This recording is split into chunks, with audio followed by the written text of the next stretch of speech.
अवधूत चिंतन श्री गुरुदेव दत्त श्रीपादराजं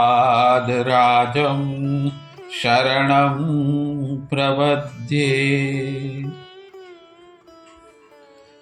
जय जय स्वामी सद्गुरु वंदो वारंवार। जगदुद्धारे ते धर्यु नर रूप आसार। दयानिधे कीर्ति तारी घाता आवे ना पार। दया करी दोष विसरी बाळ तारु अवतार।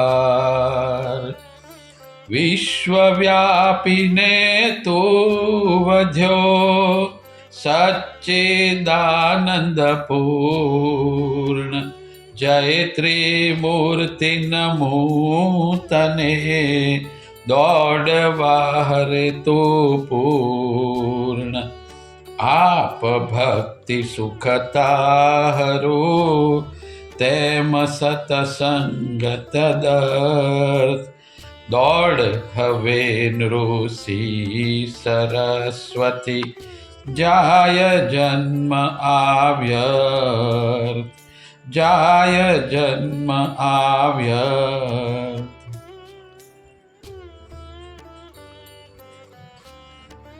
मंत्र सिद्धि। वासुदेव शास्त्री ने पवित्र अंधकरण, ईश्वरीय कृपा तथा शास्त्रीय आहार विहार ने लीधे मंत्र सिद्धि नानपणमां ज प्राप्त थई हती। तेना केटलाक प्रसंगो आपणे जोईए। एक समये तेओने मंत्र पुष्पांजलि माटे बाजुना गामे एक गृहस्थने घरे जवानुं हतुं। गाम बहार तेओ निकळ्या ત્યાં રસ્તામાં એક સર્પને તેમણે જોયો। તેમની સાથે આવેલા ભાઈએ વિનંતી કરી કે આ સર્પ પર મંત્ર પ્રયોગ કરો ને। શાસ્ત્રી બુવાએ તે સર્પની આજુબાજુ વર્તુળ દોરીને મંત્ર પ્રયોગથી તે સર્પ માટે સીમા બાંધી દીધી।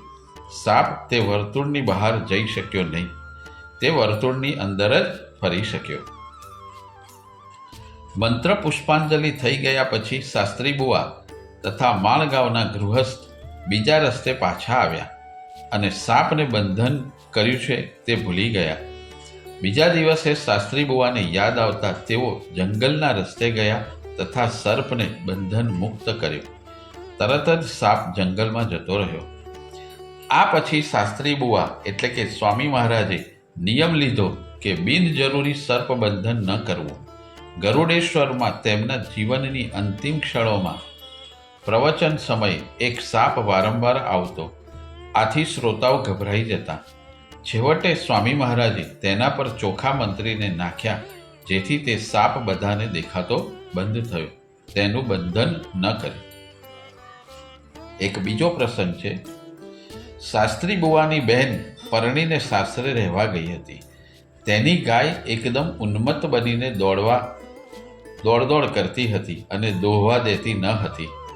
વાસુદેવ શાસ્ત્રીએ મંત્ર પ્રયોગથી તે ગાયને શાંત કરી, આથી તે ડાહી ડમરી થઈને દૂધ દોહવા કોઈ પણ જાતનો વિરોધ ન કરતી। આ જ બહેનના ઘરે શાસ્ત્રી બુવાનો મુકામ હતો। રાત્રે પાડોશમાંથી રડવાનો અવાજ આખી રાત સંભળાતો। બહેનને આ અંગે પૂછતા તેણે જણાવ્યું કે ગયા 6 મહિનાથી આ ભૂતનો રડવાનો અવાજ આખી રાત ચાલુ હોય છે। શાસ્ત્રી બુવાએ મંત્રથી બંદોબસ્ત કરતા તે રડવાનો અવાજ કાયમ માટે બંધ થઈ ગયો। માણગાંવ નજીક એક ગામમાં ખૂન થયું હતું। ખૂની ફરાર થઈ ગયો હતો। સરકારી અધિકારીઓને પણ સમજ પડતી ન હતી। તેઓએ શાસ્ત્રી બુવાને આ અંગે પૂછતા શાસ્ત્રી બુવાએ જણાવ્યું કે આરોપી 8 દિવસમાં પકડાઈ જશે અને તે જ પ્રમાણે થયું। એક ગામમાં નિત્ય ચોરીનો ઉપદ્રવ હતો।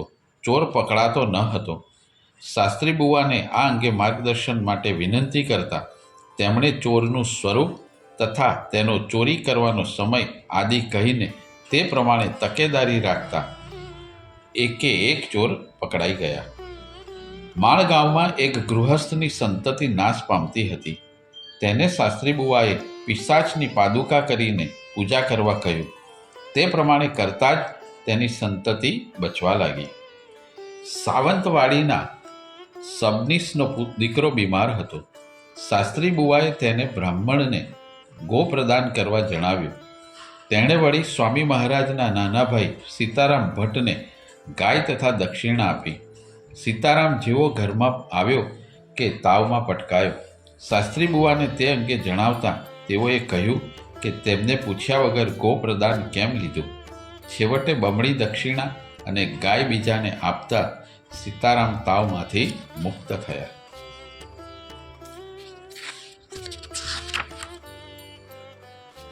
નૃસિંહવાડી એટલે કે નરસોબાવાડીની પ્રથમ યાત્રા. ગણેશ ભટ્ટ વારંવાર અનુષ્ઠાન અર્થે ગાણગાપુર જતા. જિંદગીનો ઘણો સમય તેમણે ગાણગાપુરમાં પસાર કર્યો.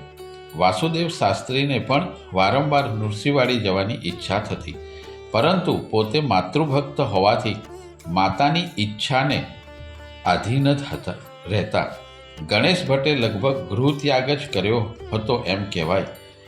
હવે ફરી શાસ્ત્રી વાસુદેવ સ્વામી મહારાજ પણ તે જ પ્રમાણે નૃસિંહવાડી જાય તો રમા માતા પરવાનગી ન આપે. કદાચ ના પાડે તો કોઈ દિવસ નૃસિંહવાડી જવા ન મળે. આથી શાસ્ત્રી બુવા રમા માતાને આ અંગે પૂછવાનું ટાળતા, પરંતુ સ્વયં દત્ત ભગવાન તેઓ નૃસિંહવાડી આવે તેવું ઈચ્છતા. શાસ્ત્રી બુવાને સ્વપ્નમાં એક બ્રાહ્મણ દેખાયો. તેણે કહ્યું કે શાસ્ત્રી બુવા, નૃસિંહવાડી જવું તેમ મનમાં વિચારો છો, પરંતુ પ્રત્યક્ષ આવતા નથી, તેનું કારણ શું?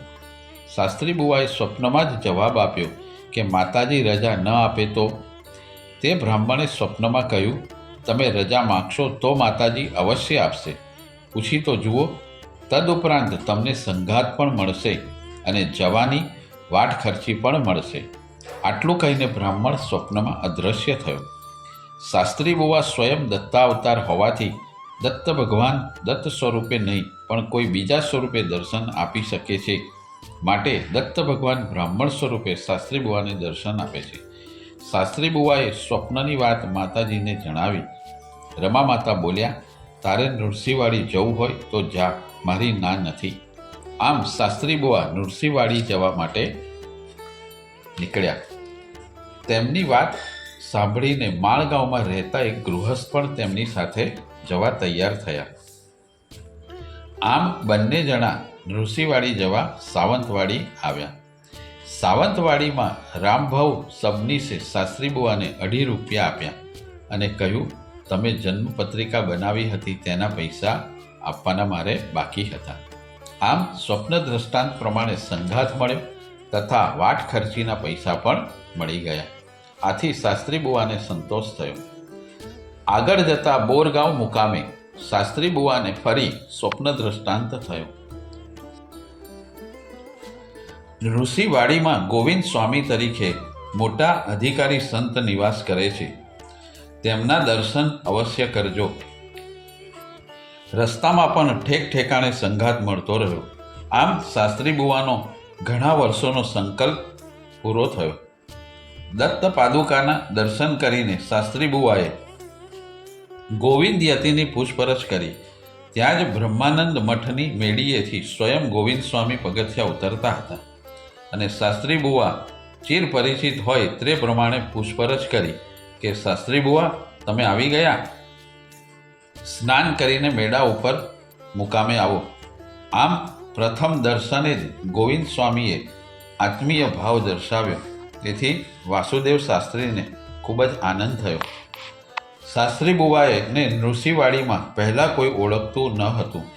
તેમનો સામાન્ય વેશ તથા આડંબર રહિત વર્તન જોઈને કોઈ તેમને સામાન્ય વ્યક્તિ જ સમજે. આથી પૂજારીઓએ તેમને પાદુકાજી પર જળ ચડાવવા ન દીધું. શાસ્ત્રી બુવા ખિન્ન મને વિચારવા લાગ્યા કે શું હું એટલો બધો પાપી છું કે મને જળ ચડાવવાનો પણ અધિકાર નથી?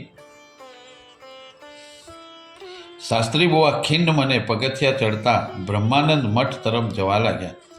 પોતાના પ્રિય શિષ્યનું અપમાન સહન ન કરવાથી તે જ સમયે દત્ત ભગવાન ગોવિંદ સ્વામી સામે પ્રગટ થયા અને કહ્યું કે આ પોથી વાંચવાનું બંધ કરો. પેલો બ્રાહ્મણ એટલે કે શાસ્ત્રી બુવા કેટલા દૂરથી મને મળવા આવ્યો છે, તેને પૂજારીઓ જળ સરખું ચડાવવા દેતા નથી. જ્યાં સ્વયં દત્ત ભગવાનનો આદેશ હોય પછી શું જોવાનું? ગોવિંદ સ્વામી પોતાનો દંડ લઈને પગથિયા ઉતરતા નીચે આવ્યા. શાસ્ત્રી બુવાને જોઈને પૂછ્યું, શાસ્ત્રી બુવા, પાદુકાજી પર જળ ચડાવ્યું? શાસ્ત્રી બુવા ઉદાસ મનથી કહેવા લાગ્યા કે પૂજારીઓ ના પાડે છે. એટલે તરત જ ગોવિંદ સ્વામીએ પોતાનો દંડ શાસ્ત્રી બુવાને આપ્યો અને મંદિરમાં આવ્યા. ગોવિંદ સ્વામીએ મોટેથી વાસુદેવ શાસ્ત્રીને કહ્યું, વાસુદેવ શાસ્ત્રી, ભગવાન પર જળ ચડાવો. ત્યારે જેમણે ગોવિંદ સ્વામીનો દંડ ઉંચક્યો છે તેઓ કોઈ સારા ભક્ત હશે તેમ પૂજારીઓને માન્યું.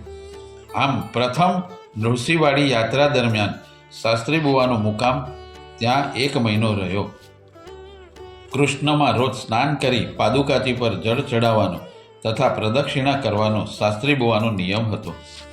આ નિવાસ દરમિયાન દત્ત ભગવાનનો દ્રષ્ટાંત થયો કે મિરજ જઈને શંકર ભટ્ટ નામના ભક્ત પાસેથી પોથી લઈ આવીને શ્રી ગુરુચરિત્રની સપ્તાહ કરવી. શાસ્ત્રી બુવા પગપાળા મિરજ ગયા અને શંકર ભટ્ટ પાસે પોથીની માગણી કરી. શંકર ભટ્ટે પોથી આપવાની ચોખ્ખી ના પાડી. આથી વાસુદેવ શાસ્ત્રી ઉદાસ મને નૃસિંહવાડી પાછા આવ્યા. ત્યાં દત્ત ભગવાને ફરી દ્રષ્ટાંત આપ્યો કે હવે શંકર ભટ્ટ તમને ચોક્કસ પોથી આપશે. આથી શાસ્ત્રી બુવા ફરી મિરજ પગપાળા ગયા. શંકર ભટ્ટને દત્ત ભગવાને દ્રષ્ટાંતમાં કહ્યું કે મારો ભક્ત આવે છે, તેને પ્રેમથી પોથી આપજો. તેથી શાસ્ત્રી બુવા જ્યારે ત્યાં પહોંચ્યા ત્યારે શંકર ભટ્ટે ગુરુચરિત્રની પોથી ખૂબ જ પ્રેમથી શાસ્ત્રી બુવાને આપી.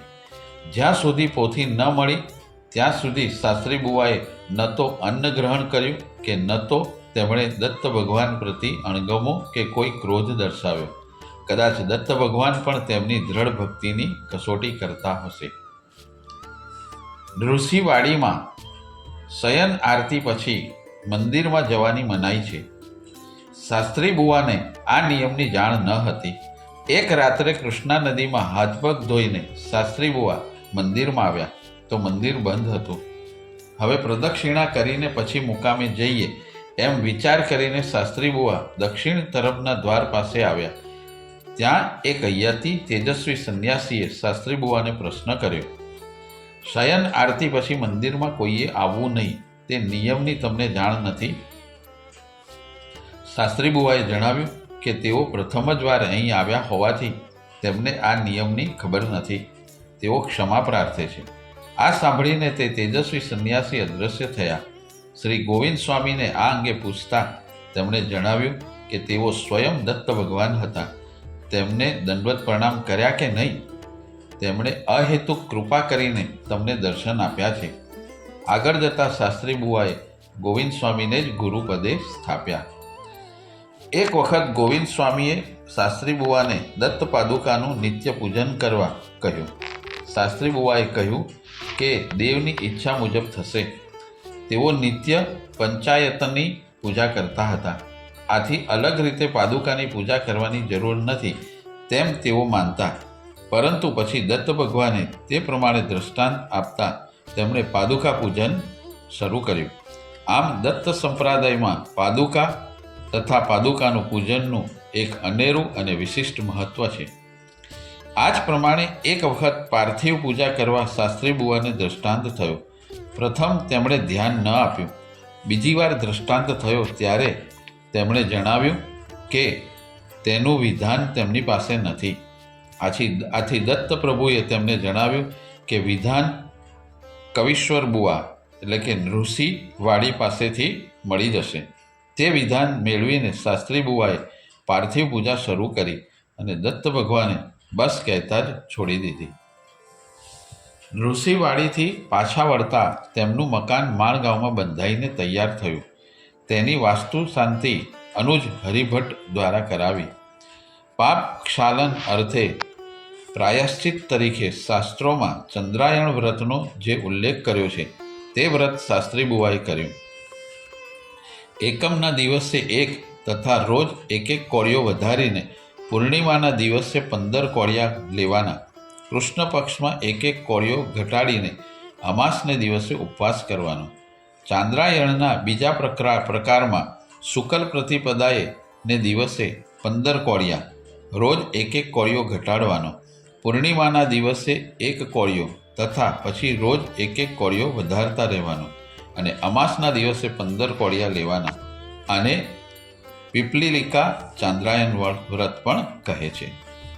ચાંદ્રાયણ વ્રત દરમિયાન ત્રિકાળ સ્નાન, એક વસ્ત્ર પહેરવું, રાત્રે જમીન પર સૂવું, મૌન રાખવું ઇત્યાદિ નિયમોનું શાસ્ત્રી બુવાએ ખૂબ કડક રીતે પાલન કર્યું. તેમણે માતાજીને ખાસ કહી રાખ્યું હતું કે શરીર ગમે તેટલું નિર્બળ બને, મોઢામાં પાણી કે બીજું કશું નાખશો નહીં. છેવટે ઈશ કૃપાથી તેમનું ચાંદ્રાયણ વ્રત નિર્વિઘ્ને પૂર્ણ થયું. એક ડગલું ચાલવાની શક્તિ રહી ન હતી, છતાં નિત્ય અનુષ્ઠાન ચાલુ હતું. તેમાં જ તાવ આવતો હતો તથા લોહી પણ પડવા લાગ્યું, છતાં તેમનું મન દ્રઢ હતું. આથી તે ચાંદ્રાયણ વ્રત ખૂબ સુંદર રીતે પરિપૂર્ણ કરી શક્યા. શાસ્ત્રી બુવાને મંત્રોપદેશ. ઋષિવાડીમાં શાસ્ત્રી બુવા આવ્યા ત્યાં ગોવિંદ સ્વામી સાથે સખ્ય ભાવ થયો. શાસ્ત્રી બુવાએ ગોવિંદ સ્વામીને મંત્રોપદેશ કરવા વિનંતી કરી. ગોવિંદ સ્વામીએ તેમને જણાવ્યું કે મંત્રોપદેશ કરવા તેમનો અધિકાર નથી. તમારા પ્રત્યે જેમને અભિમાન હશે તે જ તમારા ઉપર અહીં અનુગ્રહ કરશે. આ પ્રમાણે જવાબ સાંભળીને શાસ્ત્રી બુવાએ તેમને વિશેષ આગ્રહ કર્યો નહીં. બીજે જ દિવસે પ્રાતઃકાળે તેમને દત્ત ભગવાનની ષડભુજ મૂર્તિના દર્શન થયા. માથે જટાભાર છે, શરીરે પિતાંબર ધારણ કર્યું છે, કર્ણમાં મકરાકાર કુંડળો શોભી રહ્યા છે, ગળામાં વૈજંતીની માળા શોભી રહી છે, સુગંધી ભસ્મ મહેકી રહી છે. સુહાસ્ય વદનથી દત્ત ભગવાન શાસ્ત્રી બુવાને કહે છે, હે ભક્ત, આજે રાત્રે પ્રદક્ષિણા સમયે મેં તને દર્શન આપ્યું હતું. હવે તને મંત્ર ઉપદેશ માટે ફરી પ્રગટ થયો છું. આમ કહીને જમણા કાનમાં 3 વખત મંત્ર કહ્યો. આ મંત્રનું સવિસ્તાર વિધાન સવારે ગોવિંદ સ્વામી પાસેથી લખી લેજે. આટલું કહીને દત્ત સ્વરૂપ અદૃશ્ય થયું. સવારે સ્નાન સંધ્યા પછી ગોવિંદ સ્વામી પાસે જતા જ ગોવિંદ સ્વામીએ તેમને જણાવ્યું કે રાત્રે જે મંત્રોપદેશ થયો તેનું વિધાન આ પોથીમાંથી લખી લો. શાસ્ત્રી બુવા મનમાં વિચાર કરે છે કે મેં મંત્ર ઉપદેશની વાત કોઈને કરી નથી, છતાં ગોવિંદ સ્વામીથી કોઈ વાત છાની રહી શકતી નથી. આથી તેઓ સ્વયં દત્ત અવતાર જ છે. ગોવિંદ સ્વામીએ તેમને બીજી સલાહ આપી કે હવે બીજા શાસ્ત્રોનું અધ્યયન છોડીને ઉપનિષદ ભાષ્યનું નિરંતર ચિંતન કરવું, નિત્ય દત્ત પૂજા કરવી. શાસ્ત્રી બુવા ગોવિંદ સ્વામીની બંને આજ્ઞા શિરોમાન્ય ગણીને તે પ્રમાણે આચરણ કરવા લાગ્યા. પછી દત્ત સ્મરણ કરતા માણગાંવ ગયા. માણગાંવમાં એક ક્ષુદ્ર પિશાચને પ્રસન્ન કરીને ગ્રામજનોની વસ્તુઓ પોતાને ઘેર લાવવા તે પિશાચને કહેતો હતો. પિશાચ પણ તે શૂદ્રની ઈચ્છા પ્રમાણે ગ્રામજનોની વસ્તુઓ, ધાન્ય, વાસણો તેને લાવી આપતો. આમ 12 વર્ષ પસાર થયા. એક દિવસ પિશાચે શૂદ્રને કહ્યું કે મેં તારી 12 વર્ષ સેવા કરી છે, હવે તું મને મનુષ્ય બલિ ચડાવ. શૂદ્રએ તે ગણકાર્યું નહીં. આથી તેણે ફરી શૂદ્રને ચેતવણી આપી કે બીજો કોઈ બલિ ન મળતો હોય તો તારા 4 પુત્રોમાંથી કોઈનો બલિ ચડાવ, પરંતુ આવું કૃત્ય કોઈ પણ સમજુ બાપ કરે નહીં. મફતમાં વસ્તુઓ મળતી તે શૂદ્રને ગમતી હતી, પરંતુ મનુષ્ય બલિ કે પોતાના પુત્રનો બલિ આપવા મન ના પાડતું હતું. છેવટે પિશાચે શૂદ્રના 4 પુત્રોને મારી નાખ્યા તથા છેવટે શૂદ્રના પણ પ્રાણ હર્યા. આ પ્રસંગ પરથી બોધ લેવાનો કે ભૂત સાધના દુઃખમાં પરિણમે છે. કોઈક વાર તાત્કાલિક લાભ દેખાય છે, પરંતુ પાછળથી નિર્વશ થવાય છે. આથી ભૂતાદિક મંત્રનો પ્રયોગ ન કરવો, શાસ્ત્રો પ્રમાણે ઈશ્વર ઉપાસના જ કરવી. શાસ્ત્રી બુવાનો યોગાભ્યાસ. શાસ્ત્રી બુવાનો ઉપનિષદનો અભ્યાસ સિદ્ધ થયો. અનેક વિદ્યાઓ દ્વારા તેઓએ લોક સેવા કરતા તેમની પ્રસિદ્ધિ ચોમેર ફેલાઈ. દૂર દૂરના ગામોથી લોકો પોતાના પ્રશ્નો માટે માણગાંવ આવતા. શાસ્ત્રી બુવા તેમને યોગ્ય માર્ગદર્શન આપતા. આ રીતે તેમની ઉપાસના દ્રઢ થતી ગઈ. દત્ત ભગવાને શાસ્ત્રી બુવાને દર્શન આપી જણાવ્યું કે હવે તને સર્વ વિદ્યાઓ પ્રાપ્ત થઈ છે, માટે તું અષ્ટાંગ યોગ પ્રારંભ કર. અષ્ટાંગ યોગ વગર સાધક સર્વજ્ઞ બની શકતો નથી. અષ્ટાંગ યોગના 8 અંગો આ પ્રમાણે છે: યમ, નિયમ, આસન, પ્રાણાયામ, પ્રત્યાહાર, ધ્યાન, ધારણા અને સમાધિ. શાસ્ત્રી બુવાનો યોગાભ્યાસ દત્ત ભગવાને કહ્યા પ્રમાણે ચાલી રહ્યો હતો. અલ્પકાળમાં જ તેમનો પ્રાણાયામ સિદ્ધ થયો. તે જ અરસામાં મુંબઈથી ઢોરે શાસ્ત્રી નામના એક પંડિત માણગાંવમાં આવ્યા. ઢોરે શાસ્ત્રીએ શાસ્ત્રી બુવાને પ્રાર્થના કરી કે તેઓ ઘીના સેવન વગર યોગાભ્યાસ કરે છે, તેથી તેમને ભવિષ્યમાં મૂળ વ્યાધિ થવા સંભવ છે, માટે થોડું ઘી સેવન કરીને પછી યોગાભ્યાસ કરો. ઢોરે શાસ્ત્રીની સલાહ મુજબ ઘી પીને યોગાભ્યાસ કરતા દત્ત પ્રભુને આ ન ગમ્યું. તેઓ સ્વયં માર્ગદર્શક હોવા છતાં શાસ્ત્રી બુવાએ ઢોરે શાસ્ત્રીની સલાહ પ્રમાણે વર્તન કર્યું હતું. દત્ત ભગવાને ગુસ્સામાં આવીને કહ્યું, ઢોરે શાસ્ત્રી તને શ્રેષ્ઠ સલાહ આપે છે, પરંતુ શાસ્ત્રી બુવા આને સમજી શક્યા નહીં. ઘી સેવન કરીને યોગાભ્યાસમાં બેસતા જ પેટમાં ગડબડ શરૂ થયો અને વારંવાર ઝાડા થવા લાગ્યા. શરીરમાં અશક્તિ આવી ગઈ અને એક ડગલું ચાલવાની પણ શક્તિ શાસ્ત્રી બુવામાં ન રહી. છેવટે તેમને સંગ્રહિણીનો રોગ લાગુ પડ્યો. તે જ અરસામાં નરસોબાવાડીમાં નારાયણ સ્વામીનો ઉત્સવ આવતો હતો. આથી દત્ત ભગવાને શાસ્ત્રી બુવાને વાડી જવા આજ્ઞા કરી. 10 ડગલા ચાલવાની શક્તિ ન હતી તો પછી સહસ્ત્રાબ્દીનો 10 માઇલનો ઘાટ ચડીને આગળ વાડી કેમ જવાશે, એવો વિચાર શાસ્ત્રી બુવા કરવા લાગ્યા. એક તો દેવ આજ્ઞા ઉથાપીને તેમણે મનુષ્યનું એટલે કે ઢોરે શાસ્ત્રીનું માર્ગદર્શન સ્વીકાર્યું હતું. હવે તે પ્રમાણે ફરી જો દેવ આજ્ઞા અનાદર થાય તો શું થશે, એમ વિચાર કરીને શાસ્ત્રી બુવાએ નિશ્ચય કર્યો કે પ્રાણ ભલે જાય, પરંતુ દત્ત આજ્ઞા પાલન કરવા શ્રેષ્ઠ પ્રયત્ન કરવો. અશક્ત પરિસ્થિતિમાં શાસ્ત્રી બુવા નરસોબાવાડી જવા નીકળ્યા. ગામ બહાર જ તેમને એક માણસ મળ્યો અને કહેવા લાગ્યો કે આ દવા લેશો તો તમારો રોગ મટી જશે અને તમે સહેલાઈથી વાડી જઈ શકશો. શાસ્ત્રી બુવા મનમાં વિચાર કરવા લાગ્યા કે દવા લેવા માટે ગુરુ આજ્ઞા નથી. દત્ત ભગવાન સ્વયં તેમના યોગ અંગે ગુરુ હતા. શું કરશું? તે જ સમયે તેમના કાનમાં અવાજ સંભળાયો કે દવા લઈ લે. પરંતુ શાસ્ત્રી બુવા તો પ્રારબ્ધ ભોગ ભોગવવા ઈચ્છતા હતા, જેથી મોક્ષમાં તે બાધારૂપ ન બને. આથી તેમણે મનોમન પ્રાર્થના કરી કે વાડી જઈને પાછો આવું ત્યાં સુધી ભલે રોગમાં રાહત રહે, પણ પછી સંગ્રહિણીનો રોગ પાછો લાગુ પડે. કાનમાં ફરી અવાજ સંભળાયો કે તેમ જ થશે. આથી શાસ્ત્રી બુવાએ તે વ્યક્તિ પાસેથી દવા લીધી અને પ્રાશન કરતાં જ શરીર નિરોગી થયું.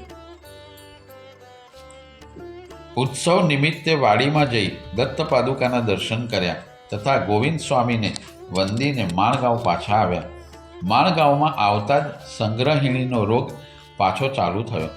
પ્રારબ્ધ યોગ પૂરો થતાં જ દત્ત ભગવાને તેમને દહીં સુરણ ખાવા આજ્ઞા કરી, જેથી શરીર રોગ મુક્ત થાય. શાસ્ત્રી બુવાએ તે પ્રમાણે કરતાં જ શરીર રોગ મુક્ત થયું. શરીર નિરોગી થતાં જ તેમનો ખેંચરી મુદ્રાનો અભ્યાસ શરૂ થયો. જીભ નીચેથી શીરા કાપવા માટે સ્વયં દત્ત ભગવાને તેમને એક વનસ્પતિ બતાવી, જેનો રસ જીભ નીચે લગાડતા જ જીભ નીચેથી નસ સહેલાઈથી કપાઈ જાય. આમ ખેંચરી મુદ્રા સિદ્ધ થતાં તેમને સર્વજ્ઞતા પ્રાપ્ત થઈ. શાસ્ત્રી બુવાનો યોગાભ્યાસ નિત્ય આહિક સાથે ચાલુ હતો. માર્ગદર્શન દત્ત મહારાજ સ્વયં કરતા હતા. તેમ છતાં જરૂર જણાય તો દત્ત પ્રભુ માનવી માર્ગદર્શન તરફ આંગળી ચીંધતા. એક વખત શાસ્ત્રી બુવાની યોગમાં કોઈ ભૂલ થઈ અને તેમને સતત હેડકી ચાલુ થઈ. તેમણે ઘણો જ ત્રાસ વેઠવો પડ્યો. છેવટે દત્ત મહારાજે તેમને કાપસી ગામે જવાની આજ્ઞા કરી. કાપસી ગામમાં એક મોજણીદાર એટલે કે સર્વેયર રહેતો હતો. તેને મળવા માટે દત્ત ભગવાને શાસ્ત્રી બુવાને જાણ કરી. તે મોજણીદારના ઘર પાસે એક પીપળાનું ઝાડ છે તેમ નિશાની પણ બતાવી.